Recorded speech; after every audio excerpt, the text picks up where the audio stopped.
A very good evening to you and welcome to the broadcast tonight, the 19th day of December 2024.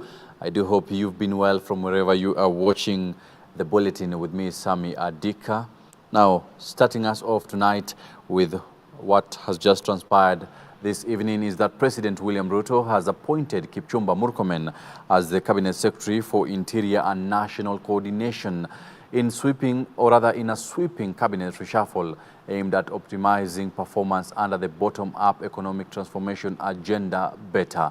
Now, according to State House Chief of Staff Felix Kosgei, the reshuffle is part of President William Ruto's efforts to realign ministries, state departments, and the Foreign Service for enhanced service delivery. Now, according to Murkomen, who previously served as the Cabinet Secretary for Sports, takes over the critical interior docket from, Professor Kithure Kindiki, who is now serving as the Deputy President. Former Health CS Mutahi Kagwe, who served in former President Uhuru Kenyatta's cabinet, has made a notable comeback after being nominated to lead the Ministry of Agriculture and Livestock Development, replacing Dr. Andrew Karanja, who has been sent to Brazil as an ambassador. Now, former Nakuru County Governor Lee Kinyanjui is set to head the Ministry of Investments, Trade and Industry, while former Kiambu County Governor William Kabogo has been nominated to the docket, of Information Communication and the Digital Economy, replacing Margaret Nyambura Ndungu, who has been appointed High Commissioner to Ghana. Salim Vuria has been reassigned to the Ministry of Youth Affairs, Creative Economy and Sports in the shake-up that also saw new faces introduced to the cabinet. Former Sports Cabinet Secretary Ababu Namwamba will now serve as permanent representative to the United Nations Environmental Programme, that is UNEP, and the United Nations Office in Nairobi. President William Ruto has also made changes in the state corporation's leadership.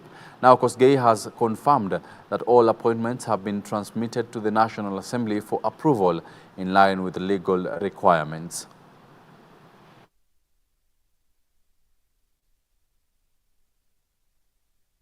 Quite interesting reshuffles out there. We're now waiting to see how the National Assembly will handle that specific nominations or other appointments.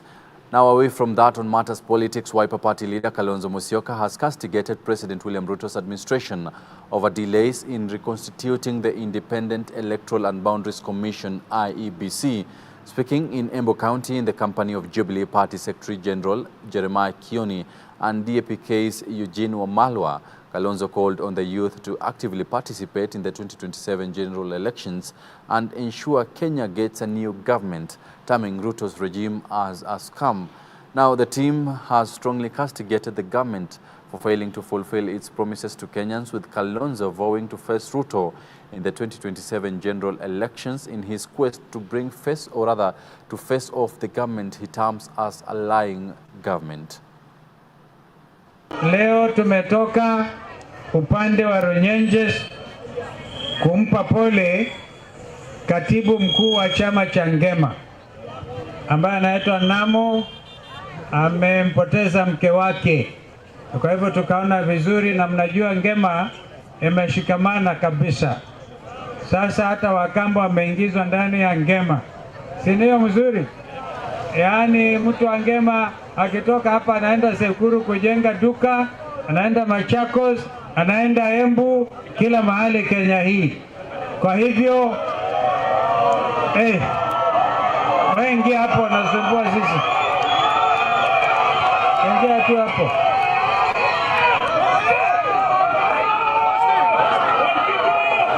Haya.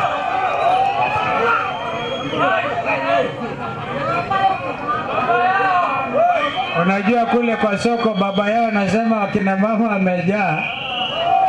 Pengine tukiongea nitaenda nisalimie kina mama huko. Si kweli?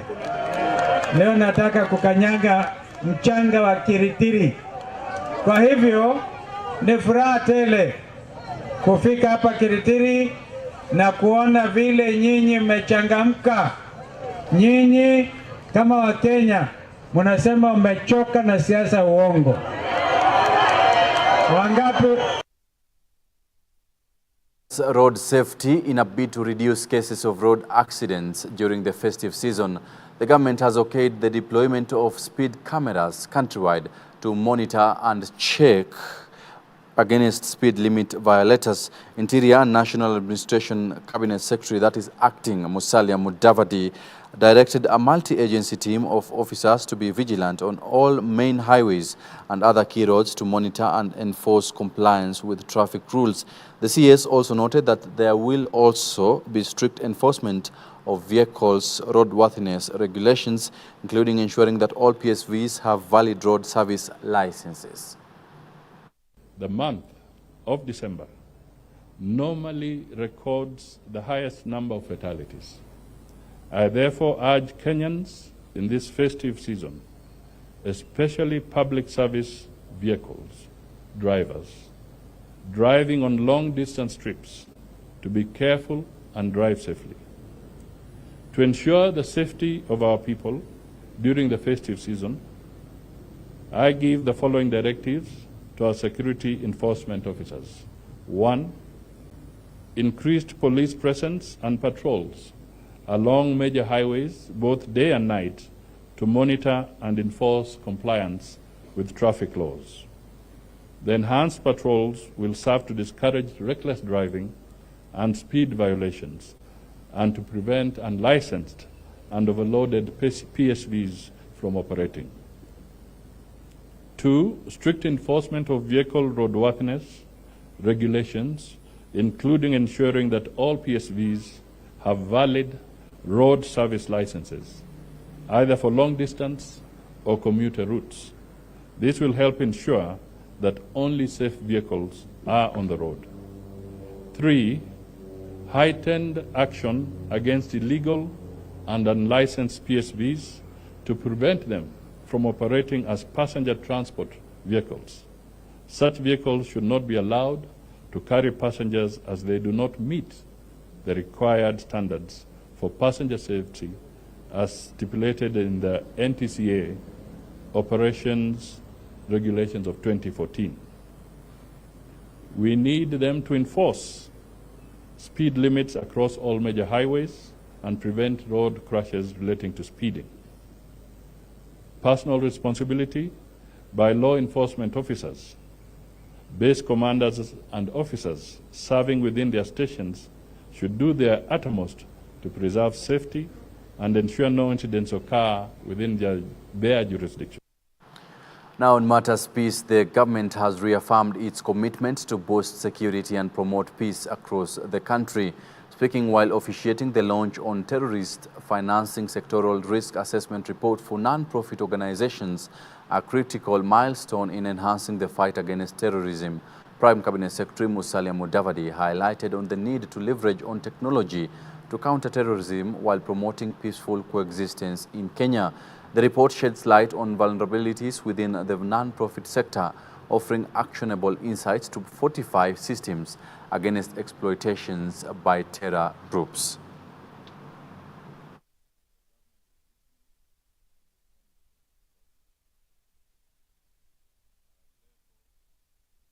PS Omolo to spearhead the implementation process, including constituting a broad-based team.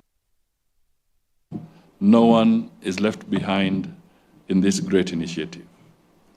This process will demonstrate our resolve to deal with the escalating digital threats to our peace, which are manifested in information manipulation, online toxic content, fake news, and incitement.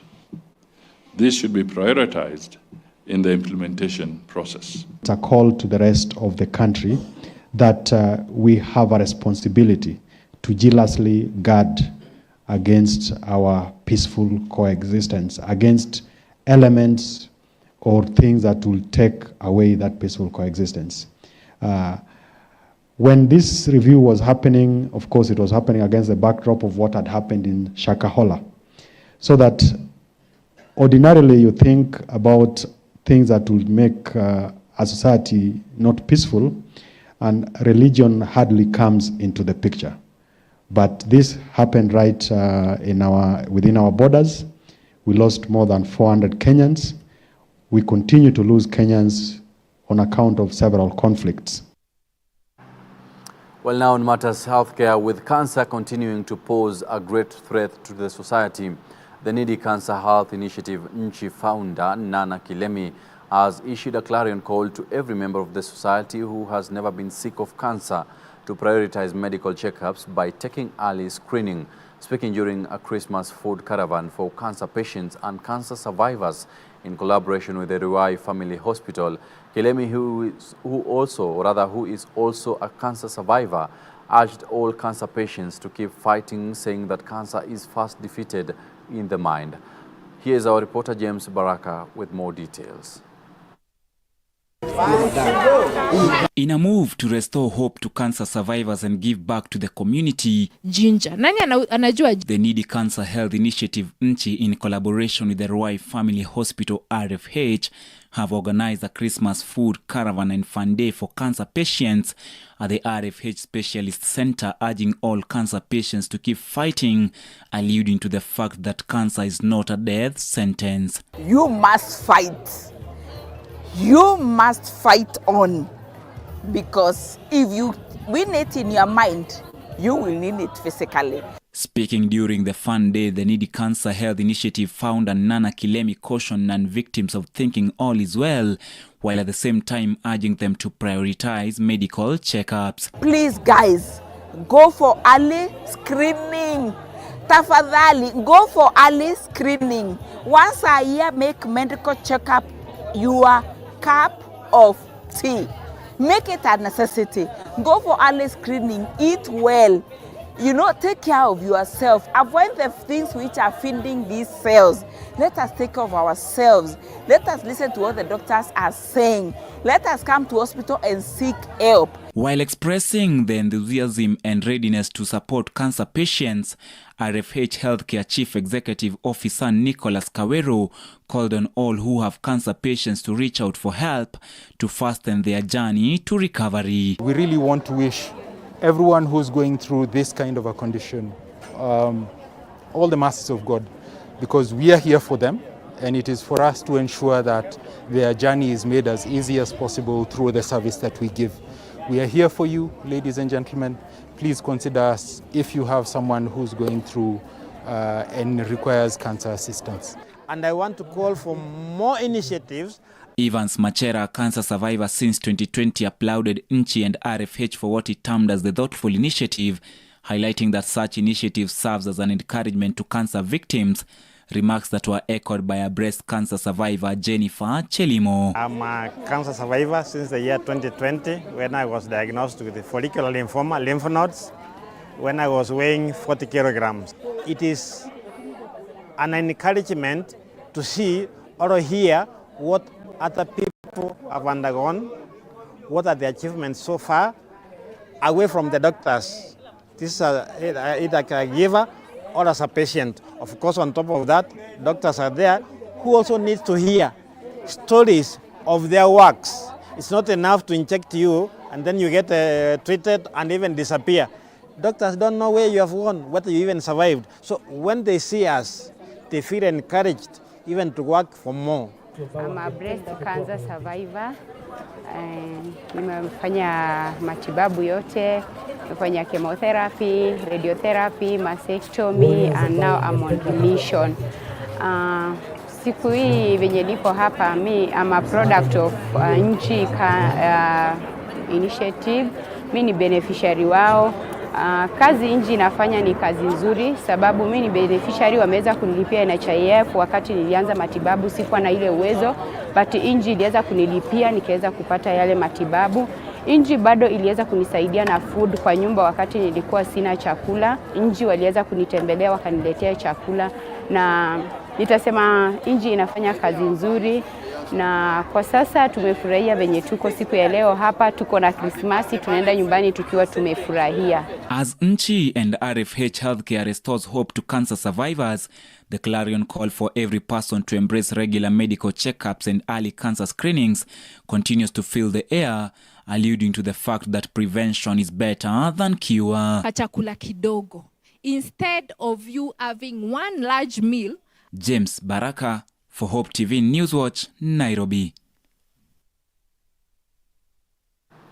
Now shifting gears to West Pokot County, parents and guardians have been urged to prioritize the safety and well-being of their children during the festive season by closely monitoring their movements, company and activities they engage in.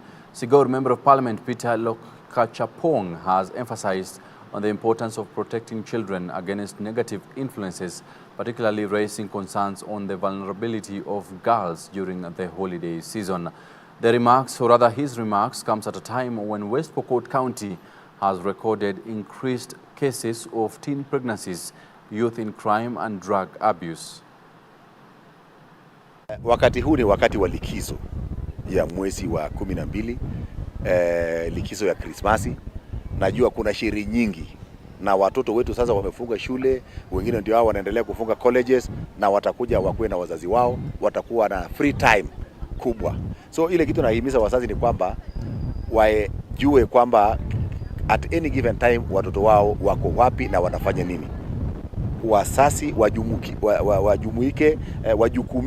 wajukumike kuhakikisha kwamba wanajua mienendo, tabia na mali watoto wao wako katika kila wakati. Kwa sababu watoto wakiwachiwa freedom kubwa bila mtu ambaye anajua wanaenda wapi, wanakutana na nani, wanafanya kazi gani, ndio unakuta baadaye baada ya likizo kama hii wengine sasa wameharibika, wengine labda wametiwa mimba kama ni wasichana, watoto wamehusika na vijana ama wavulana wamehusika na mambo ya uvutaji bangi, wengine wamekunywa pombe, wengine hata wameingia katika mambo ya mihadarati, kwa sababu sisi wazazi hatuko accountable kwa watoto wetu, hatuko responsible kuhakikisha kwamba wale ambao wanashirikiana na wao ni watu wazuri, mali ambao wanaenda ni mali pazuri, wale ile kitu wanafanya ni kitu nzuri. So nataka niambia wazazi kwamba sasa watoto wametoka mashule, sasa si kazi ya walimu tena, ni kazi yenu kuhakikisha kwamba mnalinda na mnahakikisha kwamba mnahakikisha watoto wenu wako na nidhamu na wako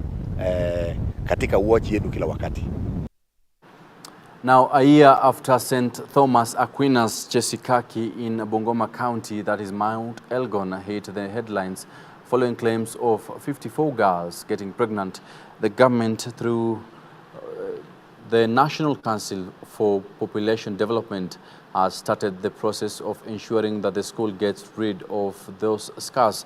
Now, speaking after participating in a session with stakeholders from different sectors in the area, Lucy Kemondo says the aim of the meeting is to educate the residents on the effects of early pregnancies among girls. Kemonda further says that they will train the community to ensure the residents gain awareness on the challenges girls experience while growing up, as a means of reducing chances of girls getting pregnant. Anything can rise out of the ashes. At the moment, this school is known as the school where so many girls became pregnant that, you know, you look at it from the shame point of view. But is how do the school slipped, the girls became pregnant, but how do we dust the school, walk with a name at the goal, so that we rebrand the school, it becomes a center where it will be highly disciplined. Students are transitioning from finishing the KCSE or the forthcoming, the CBC program, and joining the tertiary institution. So that way we will say we have made a school to be a role model of the other schools around here. So that is how we are planning to make it a center of excellence, by mentoring the students, working with the community to support the school. And in Kisii County, residents, or rather residents away from that, 4 accused persons, including a father and a son, have been found guilty of killing 4 women in Nyangonyi, Kisii County 4 years ago. Now, Justice Waweru Kiari ruled that Amos Nyakundi, Gilbert Ongondi, Evans Ogeto, and Crispin Makworo are guilty of murdering Jemima Nyangate, Sabina Sindenge, Agnes Mora, and Sigara Onkware. Now, the 4 convicted individuals will be sentenced on January 22nd, 2025. Human rights activist Helen Kiriama supported the court's decision and urged the community to accept the acquitted individuals and have them reintegrated to the society. Na tumekuja hapa kupeana basari. Hii imekuwa ni mtindo hasa kwa county government yetu ya Narok, ya kwamba watoto wanapokuja Christmas holidays lazima tuwape basari, sana sana wale ambao wametoka jamii ambayo either ni total orphan ama tunaona jamii iko chini kimaisha. Ndiposa mumeona leo nasunguka karibu kaunti mzima. Leo hii tunagawanyia hapa Loita ward milioni 12 kwa zile ambayo tumetoa kwa kaunti milioni 450. Na ningependa tu kutoa wito kwa sababu sasa hapa Loita adjudication section. Well, apologies for the mix-up right there. Now in Narok County, residents of Loita in Narok County have been cautioned against selling their land following a successful demarcation of the land. Narok Governor Patrick Ntutu has reminded the residents that land is a factor of production, and if they sell it to outsiders, they would remain landless and heighten the poverty rates in the county. The governor instead asked the community to utilize their lands well by planting maize, beans, among other products, so that they can get value for their land. Let's listen in.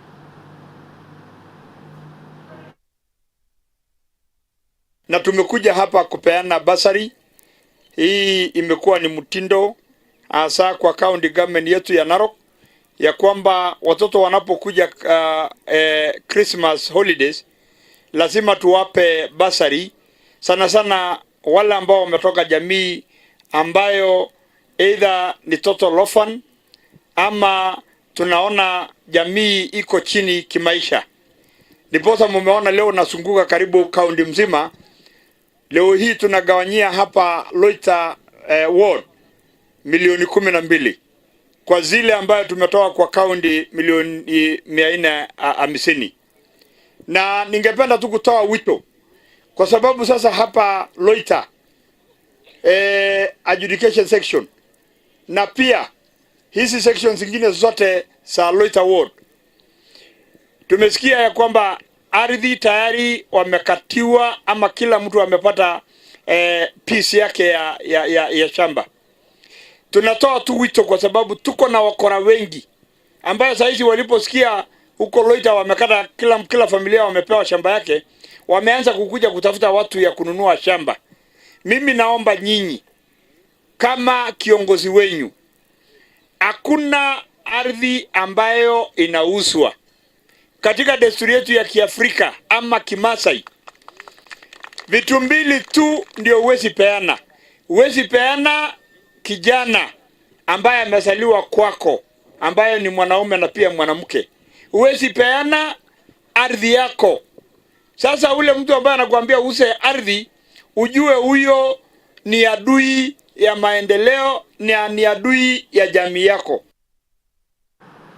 Now, taking a look back on our previous report from Kisii County, 4 accused persons, including a father and a son, have been found guilty of killing 4 women in Nyagonyi, Kisii County 4 years ago. In his verdict delivered virtually, Kisii High Court Justice Waweru Kiarie ruled that Amos Nyakundi, Gilbert Ongondi, Evans Ogeto, and Crispin Makworo are guilty of murdering Jemima Nyangate, Sabina Sindege, Agnes Mora, and Sigara Onkware. The 4 convicted individuals will be sentenced on January 22nd, 2025.